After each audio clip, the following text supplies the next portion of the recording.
पिताश्री, ऋषि अगस्त्य ने विंध्याचल पर्वत को झुका तो दिया, किंतु उनके वहाँ से हटने पर पुनः पर्वत का अहंकार जागृत ना हो उठे, ये सुनिश्चित करने का क्या उपाय था? तुम्हारे इस प्रश्न का उत्तर तो ऋषि अगस्त्य ढूंढ चुके थे पुत्र। उपाय ढूंढ चुके थे, किंतु क्या उपाय किया होगा ऋषिवर ने? प्रणाम ऋषिवर, मुझे क्षमा करें, मुझसे बहुत बड़ी भूल हो गई। भूल को विनम्रता से स्वीकार करने वाला ही महान होता है। मैं दक्षिण की यात्रा में हूं, जब तक मैं वहां से वापस न लौटूं, तुम्हें इसी अवस्था में यथावत रहना होगा। जो आज्ञा गुरुवर। अद्भुत! कितनी बुद्धिमानी से ऋषिवर अगस्त्य ने विंध्याचल पर्वत के बढ़ते दंभ को नियंत्रण में ले आए। हाँ पुत्र गणेश, उस दिवस के पश्चात ऋषि अगस्त्य भी देवी लोपामुद्रा के साथ दक्षिण में ही स्थित रहे, जिससे विंध्याचल पर्वत का शीश सदा प्रणाम मुद्रा में झुका रहे और पुनः संसार के लिए कोई संकट ना उत्पन्न कर सके। महादेव, ऋषि अगस्त्य ने विंध्याचल पर्वत को उचित सबक सिखाकर न केवल स्वयं का मार्ग प्रशस्त किया, वरन भविष्य के लिए उपज रहे एक संकट को भी दूर कर दिया। हमारे मार्ग में भी कोई बहुत बड़ी बाधा आने वाली है। ये मेरी दुश्चिंता है महादेव। मैं आपको वही बताने का प्रयास कर रहा हूँ।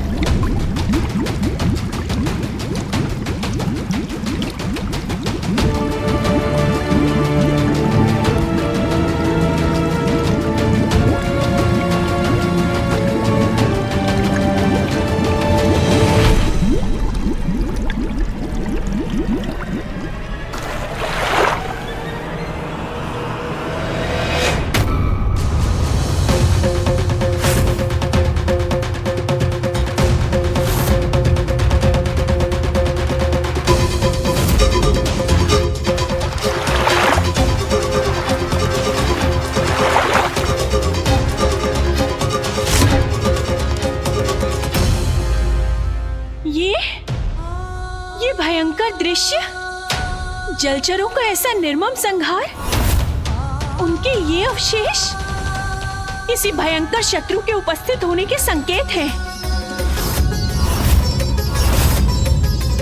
किंतु कौन आ सकता है यहाँ? किसका दुष्कृत्य हो सकता है ये? अवश्य कोई परभक्षी घुस आया है यहाँ। जो भी है, हमें उसे ढूंढकर उसका अंत करना चाहिए। उचित है, फैल जाओ यहाँ, ढूंढो उस परभक्षी को। अपने जलचरों की रक्षा का दायित्व तो हमें निभाना ही होगा।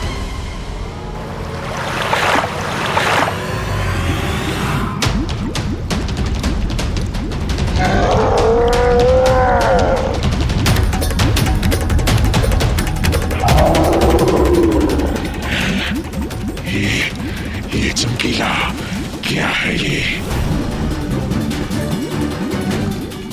देखना पड़ेगा उस चमकीले को।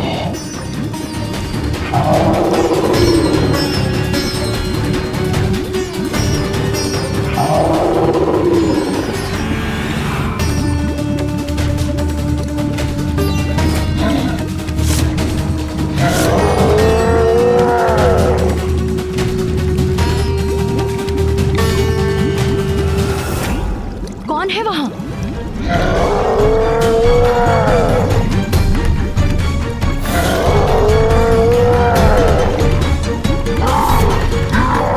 ये किसके नेत्र देख रहे हैं मुझे?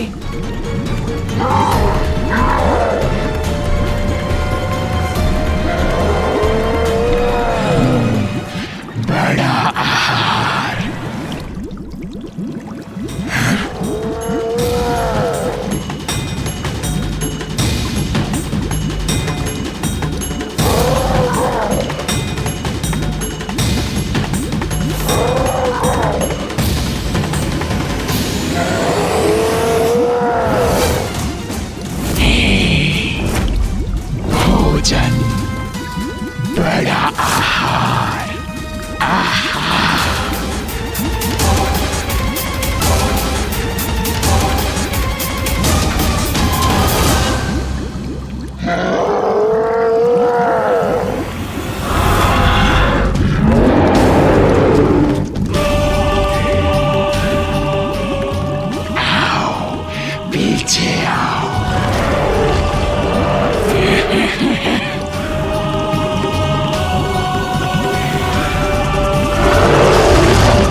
ये तो कोई विचित्र शिशु है।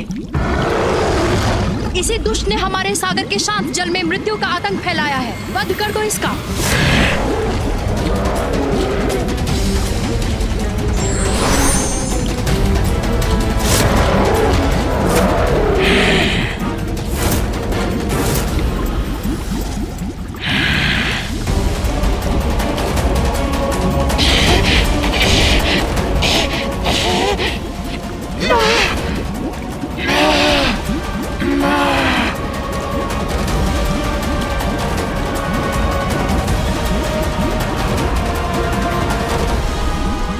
ये क्या कर रही हो? अपना अस्त्र नीचे क्यों कर रही हो? देखो ना इसे, निरीह है शिशु मात्र ही तो है। कदाचित इसके माता पिता ने इसका त्याग कर दिया और भूख लगी है इसे। कदाचित इसीलिए ऐसा क्रूर व्यवहार कर रहा है ये। किंतु इसमें इसका दोष नहीं। जल की नींद का आहार कर अपनी भूख ही तो मिटा रहा है। हम इसका वध नहीं कर सकते। नहीं, ये उचित नहीं।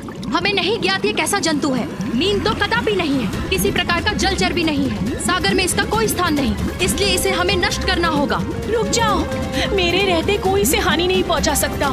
एक निर्दोष असहाय शिशु का वध करने का विचार भी कैसे कर सकती हो तुम?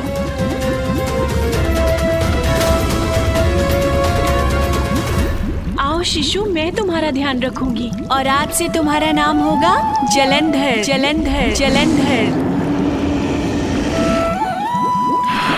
उचित है, ध्यान तो तुम्हारा रखेगा ये जलंधर। अब तुम सुरक्षित हो, भयभीत मत हो।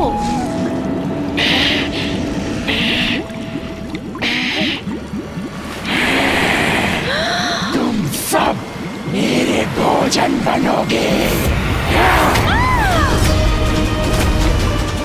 तुम भी।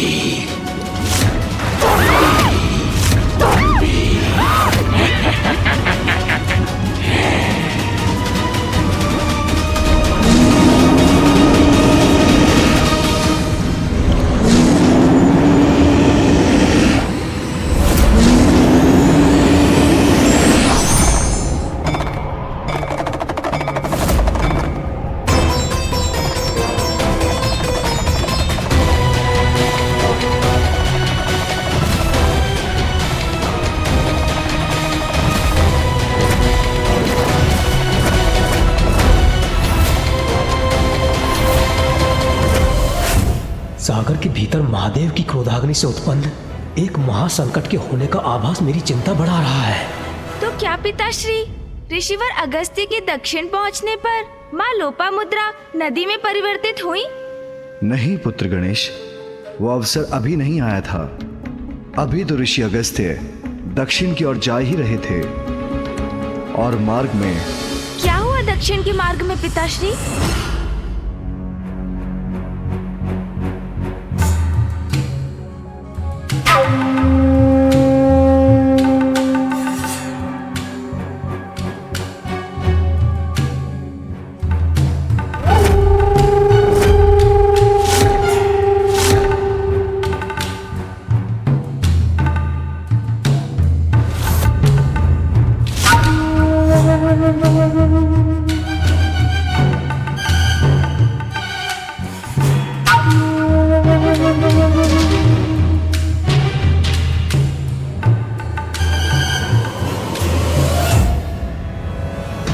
कोई छिपकर हमें देख रहा है। वाह वाह, उत्तम, अति उत्तम। देखो कितना गोल मटोल हृष्ट पुष्ट ऋषि है ये। बहुत समय से ऐसे किसी ऋषि का भोजन करने का अवसर नहीं प्राप्त हुआ। इससे अपना आहार बनाकर हृदय तृप्त हो जाएगा।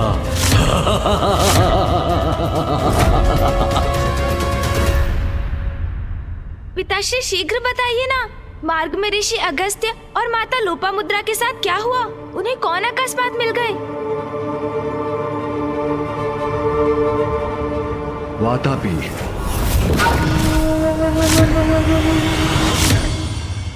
स्वामी, हम यहाँ कुछ समय के लिए विश्राम करेंगे। उचित है प्रभु, आप यहाँ विश्राम कीजिए। मैं तब तक आपके लिए वन से फल लेकर आती हूँ। उसकी कोई आवश्यकता नहीं देवी। शिवर, हमारे भवन में विश्राम कीजिए। असुर राजा इलवल और उसका भाई वातापी दो क्रूर असुर भ्राता थे जो अपने अधिकार क्षेत्र में प्रवेश करने वाले ऋषियों और यात्रियों का वध करते थे। ऋषि अगस्त्य ने अपनी दिव्य दृष्टि से पल भर में वातापी का सत्य ज्ञात कर लिया था। इलवल सर्वप्रथम इन भोले भाले ऋषियों और यात्रियों को भोज के लिए आमंत्रित करता था, फिर अपने भ्राता वातापी को अज रूप में बलि देकर इन अतिथियों को उसका भोजन कराता था। इलवल को यह वरदान प्राप्त था कि वो किसी भी मृत जीवित का नाम पुकार कर उसे पुनर्जीवित कर सकता था। अपने अतिथियों को वातापी का भोजन कराकर इलवल कहता था, वातापी जीवित होकर बाहर आ जाओ, और उसका भ्राता जीवित होकर अतिथियों का उदर चीरकर बाहर आ जाता। तब ये दोनों उस मृत अतिथियों का धन हड़प लेते और उसके तन को अपना आहार बनाते थे। वातापी, जीवित होकर बाहर निकलो।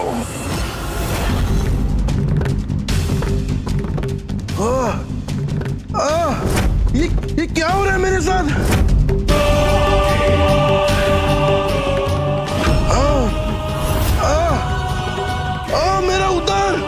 मेरा उदर फट रहा है।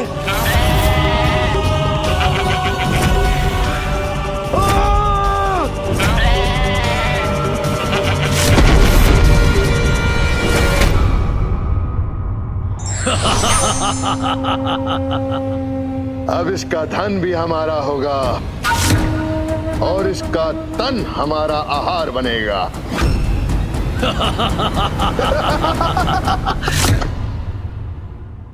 आप आएंगे ना ऋषिवर? अवश्य। मैं तुम्हारे इतने स्नेहपूर्ण निमंत्रण को अस्वीकार कैसे कर सकता हूं? मैं तुमसे और तुम्हारे भ्राता से भेंट करने तुम्हारे राजभवन अवश्य आऊंगा। प्रणाम ऋषिवर। प्रणाम माता।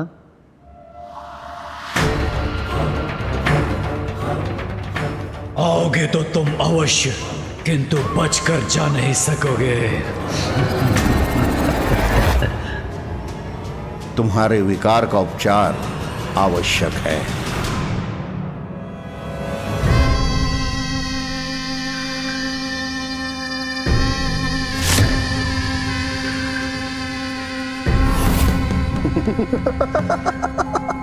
उत्तम, अति उत्तम, अमूल्य आभूषण। उचित रहा इसका भक्षण करके धन की पेटी का उठाकर हमारे राजकोष में जमा कर दो शीघ्र।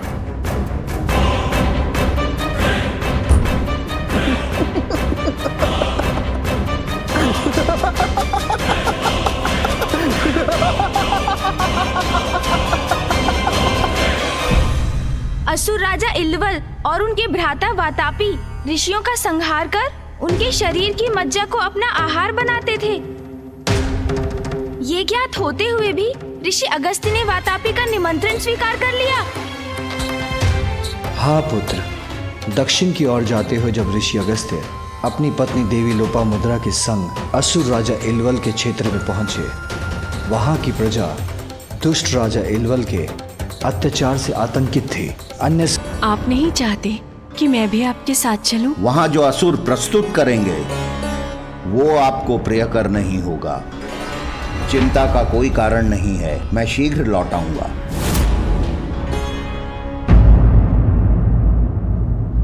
आनंद, अति आनंद आया।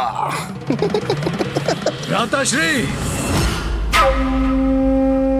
आपकी प्रसन्नता का कारण मुझे समझ में नहीं आया भ्राता। भ्राता वातापी, सैकड़ों मुद्राएं, बहुमूल्य रत्न, बहुमूल्य आभूषण प्राप्त हुए उस व्यापारी का भक्षण करके, और तुम कहते हो कि प्रसन्नता का कोई कारण नहीं? किंतु हमारे भोजन योग्य नहीं था वो। इतना कृशकाय जैसे मात्र त्वचा और हड्डियों का ढांचा हो। मुझे तो किसी रसीले हृष्ट पुष्ट स्वादिष्ट ब्राह्मण का भोजन करना है, और ऐसा एक ब्राह्मण मुझे वन में मिल भी गया है, और वो इसी ओर आ रहा होगा।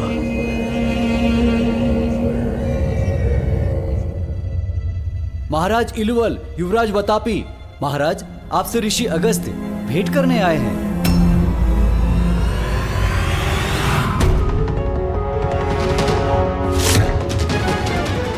स्वागत है आपका ऋषिवर।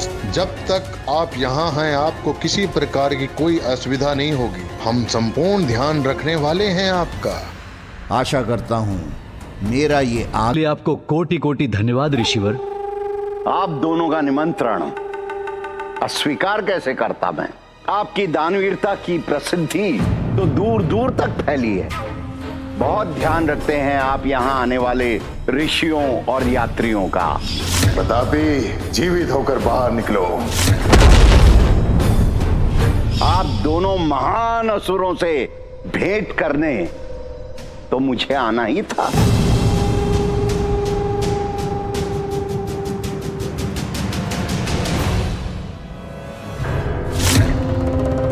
मात्र रुद्राक्ष की माला है इसके कंठ में, स्वर्ण की बाली तक नहीं है इसके कानों में। इस निर्धन ब्राह्मण से भला मुझे क्या लाभ होगा? वाह, कितनी मांसलते है इसकी। आज तो उधर भर भोजन प्राप्त करूंगा मैं। आपने यहाँ आकर हमें कृतार्थ कर दिया ऋषिवर।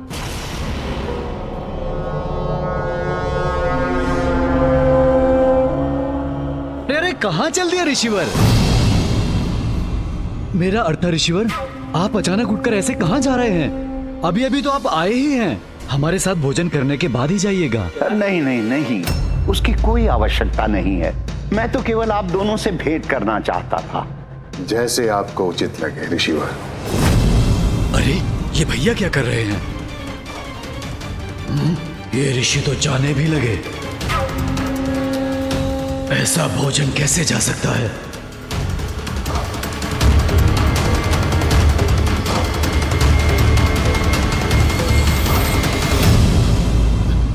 आप ये क्या कर रहे हैं भ्राता? क्यों जाने दे रहे हैं इसे? ना रत्न, ना स्वर्ण, ना आभूषण, निर्धन ब्राह्मण की रुद्राक्ष की माला का हम क्या करेंगे? इससे हमें कुछ लाभ ना होगा। उसके धन को छोड़िए भ्राता, उसके धन को देखिए। कितना मानसल है वो ऋषि। वो आज हमारे आहार का अच्छा प्रबंध है।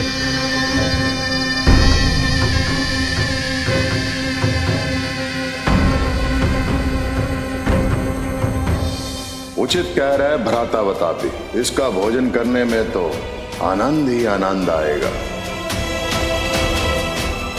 आज तुम्हारे प्रत्येक विचार का एक ही परिणाम होगा असुरों। अगस्त्य ऋषि, ये तुमने नहीं, तुम्हारे पाप कर्मों के परिणाम ने पुकारा है मुझे।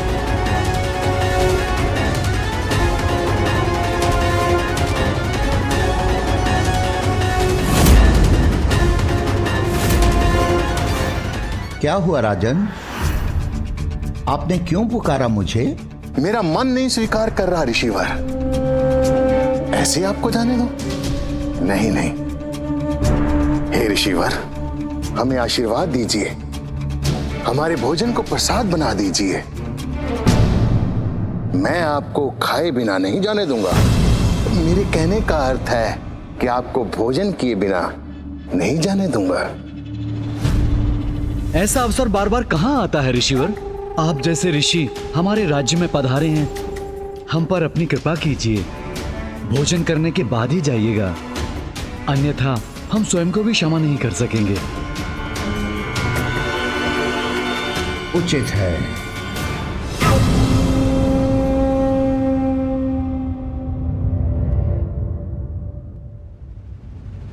भ्राता बतापी, ऋषिवर के लिए विशेष व्यंजन का क्या प्रबंध किया? भ्राता मैं अभी देख कर आता हूँ। ऋषिवर, हमारे विशेष व्यंजन को मैं स्वयं तैयार करवा कर आता हूँ।